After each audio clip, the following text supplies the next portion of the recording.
반갑습니다. 통합과학 1 마지막 파트죠. 생명 시스템과 화학 반응 시작해 보도록 할게요. 일단 우리는 세포에 대해서 뭔가 배운 것들이 있잖아요. 지금까지 세포에 대해서 한번 떠올려 보시죠. 뭔가가 떠올랐을 텐데 이것저것 많은 정보들이 되게 많잖아요. 이 세포라는 게 다양한 역할을 하는데 사람마다 떠오르는 것도 다르고, 이번에는 세포를 어떤 관점으로 바라볼 거냐면 바로 생명 시스템의 기본 단위로서 바라볼 겁니다.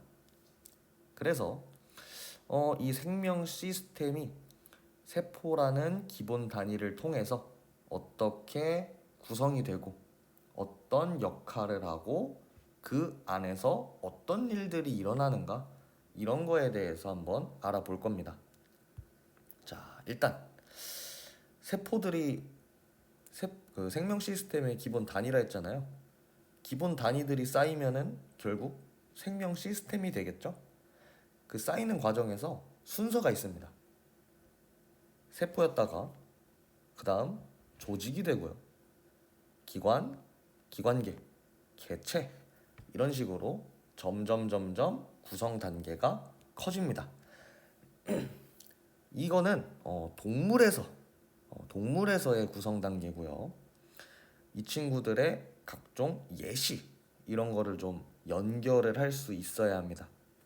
그래서 뭐 좀 생소한 것들만 짚어주자면 적혈구나 백혈구, 이런 애들도 세포다.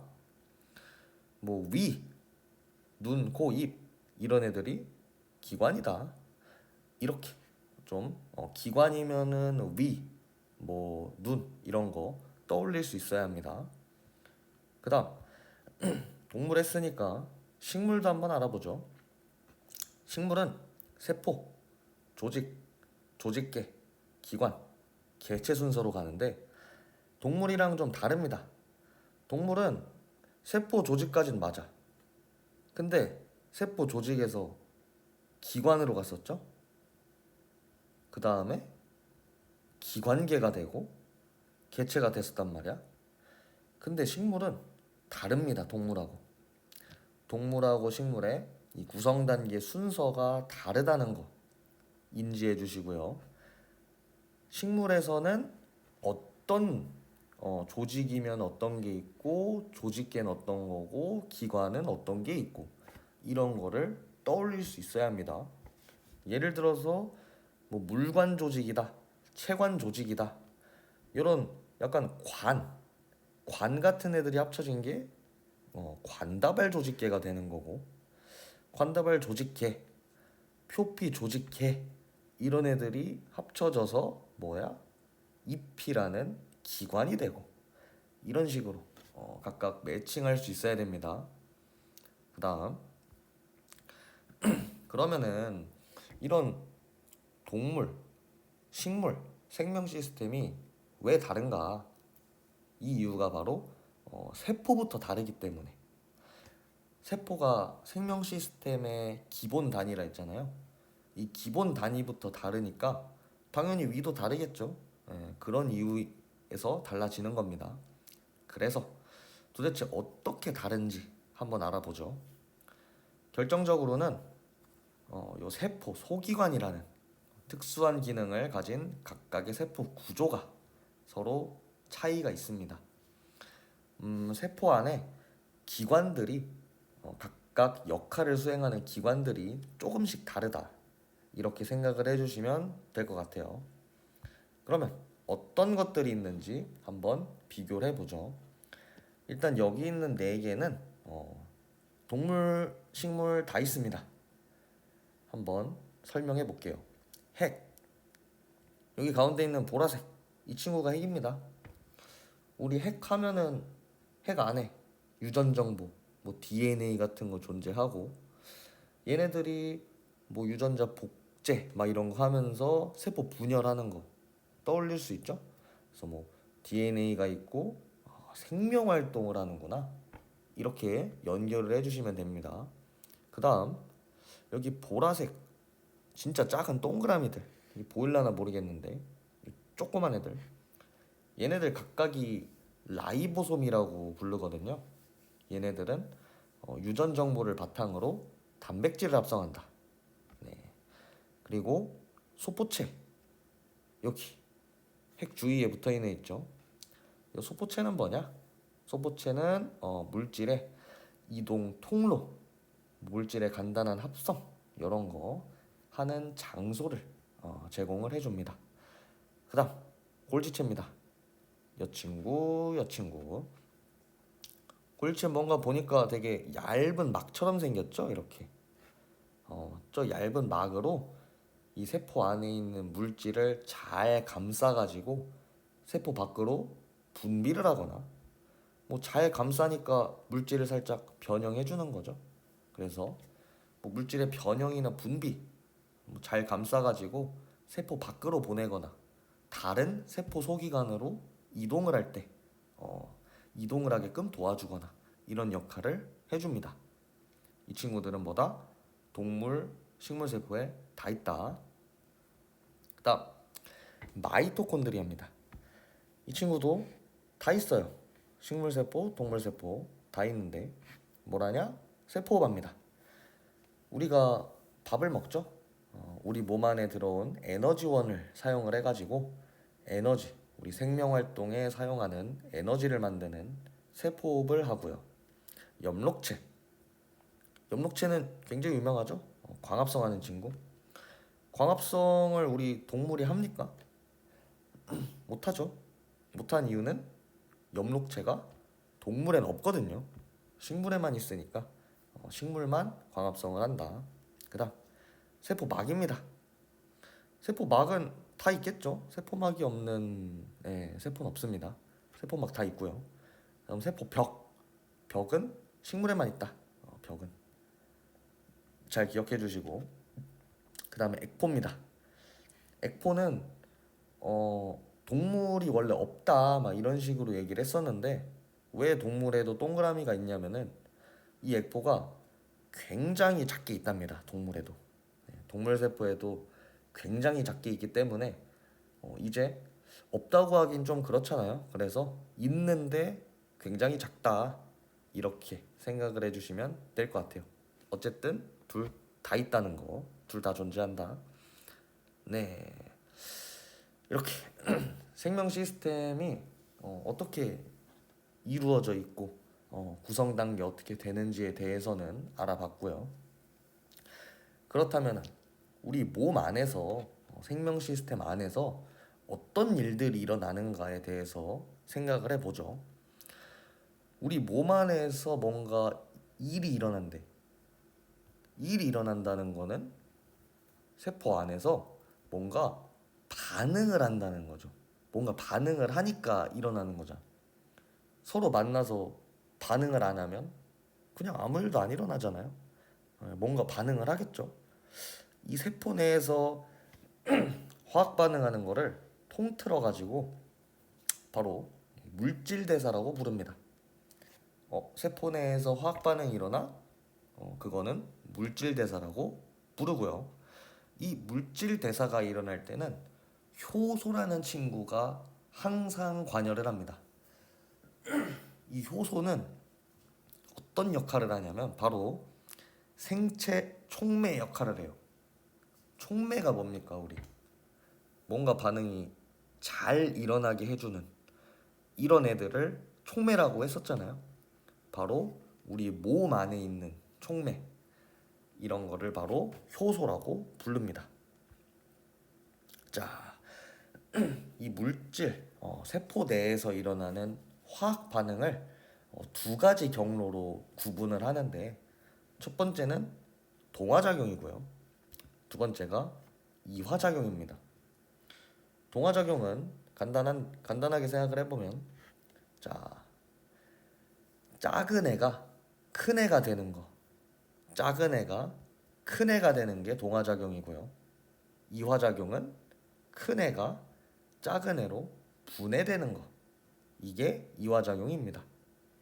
그래서 조금 더 과학적 용어를 사용을 한다면 동화작용은 크고 복잡한 물질이 되면서 에너지를 흡수하는 반응이고 이화작용은요 반대로 작고 간단한 물질로 분해가 되면서 에너지를 방출하는 물질 대사가 바로 이화작용입니다. 동화작용 예시로는 광합성, 우리 광합성, 예. 이산화탄소랑 물 이런 걸 통해 가지고 포도당이라는 더 크고 복잡한 친구를 만들잖아요. 광합성도 동화작용. 아미노산을 통해서 단백질을 만드는 거 이것도 동화작용. 반대로 소화, 우리 밥 먹은 거 소화합니다. 잘게 잘게 나눠요. 이화작용이고 세포, 포도당을 더 작은 뭐 산소나 이런 애들로 만들어 잘게 부숩니다. 그 과정에서 에너지가 나오고 이것도 이화작용이겠죠. 이런 식으로 물질 대사에는 두 가지 경로가 있다. 동화작용, 이화작용 생각해 주시면 되고요. 아까 효소의 이야기를 한번 해볼게요. 효소가 뭐 생체 촉매다. 그 촉매라는 거는 반응을 잘 일어나게 한다. 이렇게 이야기를 했는데 도대체 어떤 식으로 잘 일어나게 하는가? 어떻게 일어나냐면요. 자, 첫 번째. 활성화 에너지라는 친구를 낮춥니다. 이 활성화 에너지가 뭔지 한번 이야기를 해보죠. 처음에 반응물이요. 요 정도 에너지를 가지고 있어. 원래 반응물은. 지금 딱 여기 선 보이죠? 여기 선, 여기 선, 여기 선. 그런데 효소가 없으면요. 내가 반응을 하려면 어떤 특정한 언덕을 넘어야 돼. 이 언덕을 넘어야 돼. 여기를 넘어야 돼.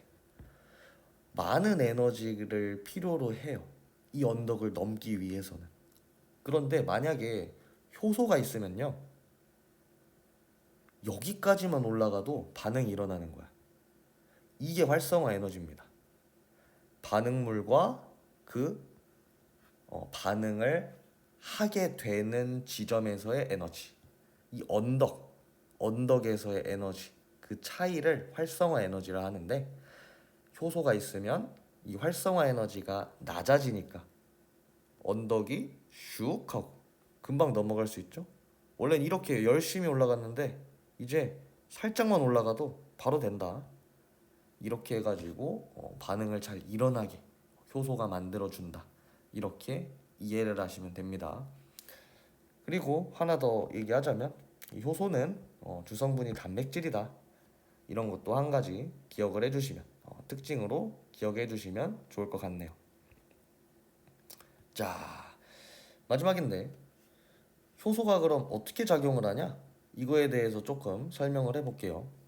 지금 이 친구 여기 안에 있는 약간 살색의 친구가 효소인데 이 친구가 효소인데 한번 어떻게 되는지 그림으로 파악을 해봅시다. 효소랑 반응물이랑 딱 맞는 친구가 오는 거예요. 딱 맞아야 돼. 반응을 합니다. 딱 맞네. 너 나랑 잘 맞는다. 반응을 해가지고 반응물이 생성물로 변했습니다. 이 과정에서 지금 우리 눈에 보이는 거는 효소는 그대로 있죠? 효소가 변합니까? 반응물은 생성물이 될 때 막 쪼개졌어 지금. 변했죠. 근데 효소는 그대로 남아있단 말이야. 그래서 어떻게 돼? 이 효소를 또 재사용할 수가 있어요. 효소는 변하지 않습니다. 반응을 했다고. 이런 특징이 있고 또 어떤 특징이 있냐? 지금 보니까 완전 딱 맞는 친구들이 만나야 되죠. 효소는요. 하나의 요소가 하나의 반응물하고만 딱 맞아요. 그래서 지금 이 효소는 이렇게 생겼는데 어떤 효소는 이렇게 생기고 어떤 효소는 이렇게 생겼고 그래가지고 이 친구는 지금 이 친구랑 만나지만 얘는 얘랑 만날 거고요. 이 친구는 얘랑 만나야겠죠. 그래서 한 가지 효소가 한 가지 기질하고만 서로 반응을 한다. 좀 특징적으로 만난다. 서로 특징적으로 만난다. 반응을 한다. 이런 것도 하나의 특징적인 효소의 특징으로 기억을 해주시면 좋습니다. 자, 그러면 오늘 했던 거 정리를 하고 마무리를 해보죠. 첫 번째, 생명 시스템의 기본 단위는 세포죠. 이번 시간에 계속 한 얘기. 두 번째, 동물의 구성 단계는 동물입니다. 세포, 조직, 기관, 기관계, 개체죠. 네, 식물하고 달라요. 세 번째, 엽록체는 포도당을 사용해 세포호흡을 한다. 맞습니까? 아니죠. 엽록체는 애초에 광합성하는 기관이고요. 포도당을 사용해 세포호흡하는 기관은 마이토콘드리아 또는 미토콘드리아 이렇게 얘기해줘야겠죠. 그 다음 라이보솜에서 이것이 합성된다. 단백질이죠. 단백질. 그 다음 물질의 합성, 가공, 수송을 담당하는 세포 소기관은 뭐죠? 우리 핵 주위에 있던 친구 소포체죠. 네, 핵 주위에 있던 친구가 합성, 가공, 수송 담당했습니다. 그 다음 생명체 내에서 일어나는 화학 반응, 이걸 통틀어서 뭐라 했죠? 물질 대사라고 이런 용어를 사용했었죠. 그 다음 이런 물질 대사가 두 가지 방식으로 이루어졌는데 그 중 하나인 동화작용에서는 에너지를 흡수했나요? 방출했나요? 흡수했죠? 작은 애에서 더 큰 녀석이 돼야 되잖아. 큰 녀석이 에너지가 많을 것 같지 않나요? 에너지를 흡수하면서 큰 녀석이 된 겁니다. 그 다음 모든 물질 대사에는 이것이 관여한다. 아까까지 했던 효소입니다. 네, 효소 덕에 물질 대사가 잘 일어났죠. 그 다음 효소는 이것을 낮춰 물질 대사를 잘 일어나게 한다. 제가 무슨 언덕 얘기를 했었는데 활성화 에너지죠. 네, 효소가 있으면 이 활성화 에너지라는 언덕이 낮아졌어요. 그래서 좀 더 쉽게 반응을 일어나게 했죠. 물질 대사가 잘 일어나게. 마지막, 한 종류의 효소는 여러 종류의 기질과 결합할 수 있다. 아니죠. 네, 아닙니다. 한 종류의 효소는 특정한 한 가지 기질하고 서로 딱 맞는 친구하고만 결합할 수 있다 했잖아요. 그래서 마지막에 했던 얘기입니다. 네, 그래서 마지막은 X. 다들 고생하셨습니다. 다음 시간에 봐요.